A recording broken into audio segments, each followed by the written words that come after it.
राज्यपाल के अभिभाषण को कैबिनेट कमेटी जल्द करेगी फाइनल। अलवर में जल्द स्थापित होगा प्रदेश का तीसरा सैनिक स्कूल। 81 सहकारी समितियों में गोदाम निर्माण की स्वीकृति। निलंबित रास पिंकी मीना की जमानत अर्जी खारिज। ठेका कर्मचारियों ने किया कार्य बहिष्कार। नमस्कार, आप जुड़े हुए हैं राजस्थान के सबसे बड़े Dainik Navjyoti digital news network से। जयपुर में आज क्या कुछ हुआ आप देखिए हमारे साथ। जी हां, समाचार वही जो आप देखना चाहे। विधानसभा का बजट सत्र 15 फरवरी से शुरू होने की संभावना है। बजट सत्र की शुरुआत राज्यपाल के अभिभाषण से होगी।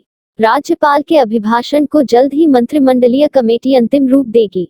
राज्यपाल के अभिभाषण के लिए सभी विभागों से 31 दिसंबर 2020 तक के अपडेट आंकड़े लिए गए हैं। अब इन आंकड़ों के आधार पर विभागवार अभिभाषण के लिए बिंदु तय किए जा रहे हैं। साथ ही विभागों की ओर से बताई गई भावी योजनाओं को भी इस बजट भाषण में समायोजित किया जाएगा। कोरोना के चलते विधानसभा का यह बजट सत्र ज्यादा लंबा नहीं होगा। प्रदेश में चित्तौड़गढ़ और झुंझुनू के बाद तीसरा सैनिक स्कूल अलवर जिले में जल्द ही स्थापित होगा। मुख्यमंत्री अशोक गहलोत ने इस स्कूल की स्थापना के लिए जिले की मालाखेड़ा तहसील के हल्दीना गांव में निःशुल्क भूमि आवंटन के प्रस्ताव को मंजूरी दे दी है। प्रस्तावित भूमि की कीमत लगभग 8.41 करोड़ रुपए है। राज्य सरकार के इस निर्णय से अलवर तथा आसपास के जिलों के स्थानीय बच्चों को अच्छी शिक्षा और उसके बाद सेना में भर्ती होकर देश सेवा के बेहतर अवसर मिल सकेंगे। उल्लेखनीय है कि राज्य सरकार ने अक्टूबर 2013 में भारत सरकार के रक्षा मंत्रालय के साथ अलवर जिले में सैनिक स्कूल सोसाइटी नई दिल्ली द्वारा संचालित सैनिक स्कूल स्थापित करने के लिए एक सहमति पत्र हस्ताक्षरित किया था। इसके तहत राज्य सरकार द्वारा निःशुल्क भूमि आवंटन किया जाना था। जून 2015 में जिला कलेक्टर अलवर द्वारा सैनिक स्कूल के लिए गांव हल्दीना में 23.59 हेक्टेयर भूमि चिन्हित की गई थी। गहलोत ने सैनिक स्कूल के लिए यह भूमि आवंटित करने के वित्त विभाग के प्रस्ताव का अनुमोदन कर दिया है। सहकारिता मंत्री उदयलाल आंजना ने गुरुवार को बताया कि राज्य की 81 ग्राम सेवा सहकारी समितियों में 100 मीट्रिक टन के गोदाम निर्माण की प्रशासनिक एवं वित्तीय स्वीकृति प्रदान कर दी गई है। इससे उपज के भंडारण की क्षमता में वृद्धि होगी। वहीं किसानों को समय पर कृषि आदानों की उपलब्धता सुनिश्चित करने में गोदामों का उपयोग हो सकेगा। उन्होंने बताया कि इससे राज्य की भंडारण क्षमता में 8100 मीट्रिक टन की वृद्धि होगी। आंजना ने बताया कि हमारी प्राथमिकता प्रत्येक ग्राम सेवा सहकारी समिति में गोदाम का निर्माण करना है।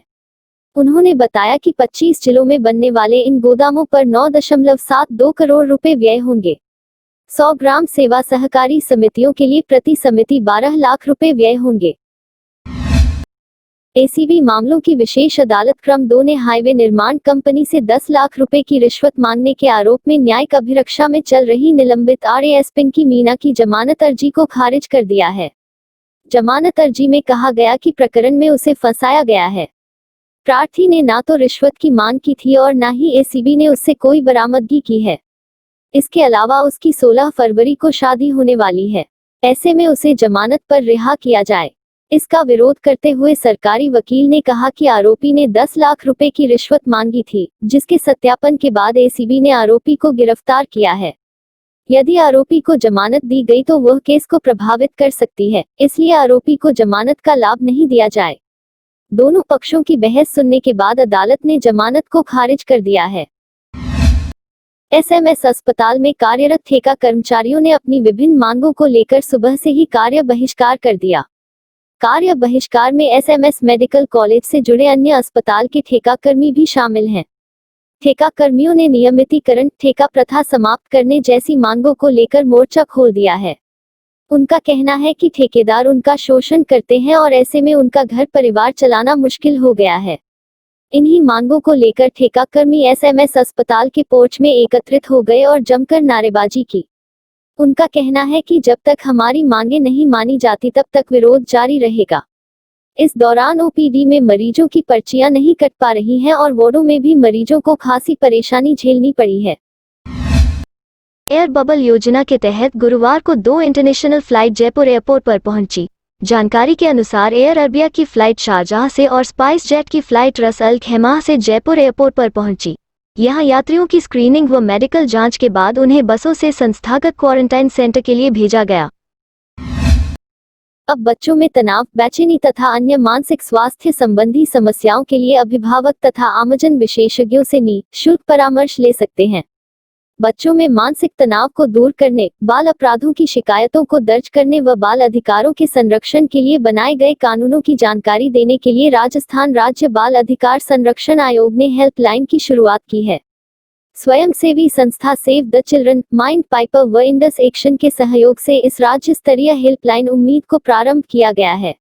इसका टोल फ्री नंबर 0141493223 है।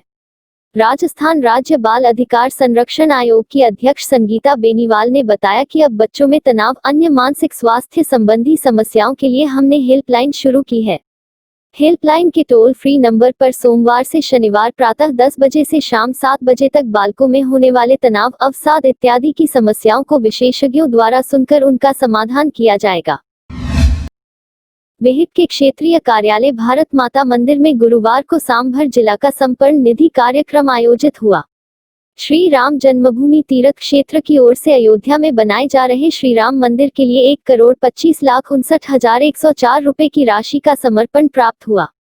प्रांत प्रचार प्रमुख अभिषेक सिंह ने बताया कि राष्ट्रीय स्वयं सेवक संघ के क्षेत्र प्रचारक निम्बाराम, विहिप के जयपुर प्रांत संगठन मंत्री राजाराम को जोबनेर खंड निवासी अशु सिंह सुरपुरा ने 1,11,71,771 रुपए, शिवजीराम, चुन्नीलाल, सत्यनारायण ने 5,11,111 रुपए, युवा शक्ति सेवा समिति ने 3,51,000, गजानंद कुमावत ने 1,11,111 रुपए, लालचंद कुमावत 1,01,000, सीताराम राधेश्याम ने 1,51,000, प्रभुदयाल कुमावत ने 51,000 रुपए की राशि का चेक भेंट किया। इस अवसर पर राष्ट्रीय स्वयंसेवक संघ के सांगानेर विभाग के प्रचारक विनायक, विहिप सांगानेर विभाग के संगठन मंत्री राधेश्याम, सांभर जिला कार्यवाह हरफूल घोसलिया उपस्थित थे। जयपुर के झालाना लेपर्ड रिजर्व में बुधवार की शाम की सफारी में पर्यटकों को एक बहुत ही दुर्लभ नजारा देखने को मिला। झालाना के ट्रैक 2 पर लालाकुंड वन क्षेत्र में सब अडल्ट लेपर्ड केसरी एक कछुए के साथ अटखेलियां करता दिखाई दिया। यह दुर्लभ दृश्य देख पर्यटक रोमांचित हो गए। इस दुर्लभ दृश्य को राजस्थान के state wild life board member Dhirendra के गोधा ने अपने कैमरे में कैद किया। इस दौरान वन्य जीव प्रेमी धीरज कपूर, SMS के deputy superintendent doctor Sunit Ranawat, doctor Mahesh Bagri और राजन मेहरा भी मौजूद थे। रणथंभौर में टाइगर सफारी का इन दिनों एक वीडियो सोशल मीडिया पर वायरल हो रहा है, जिसमें एक बाघ अचानक जंगल की पाल कूदकर सामने आता है। इस दौरान पर्यटकों को सफारी करवा रहे जिप्सी संचालक पाल के पास ही बाघ की तलाश कर रहे थे। बाघ को अचानक सामने देख एक बारगी पर्यटकों की सांस फूल गई, लेकिन कुछ सेकंड बाद बाघ बिना किसी को नुकसान पहुंचाए आगे बढ़ गया। मुख्यमंत्री अशोक गहलोत ने कहा कि राजस्थान आज माइनिंग में नया इतिहास लिख रहा है। हनुमानगढ़, बीकानेर में पोटाश के विशाल भंडार खोजे गए हैं। इन भंडारों के दोहन के लिए सोल्यूशन माइनिंग तकनीक का देश में पहली बार उपयोग किया जाएगा।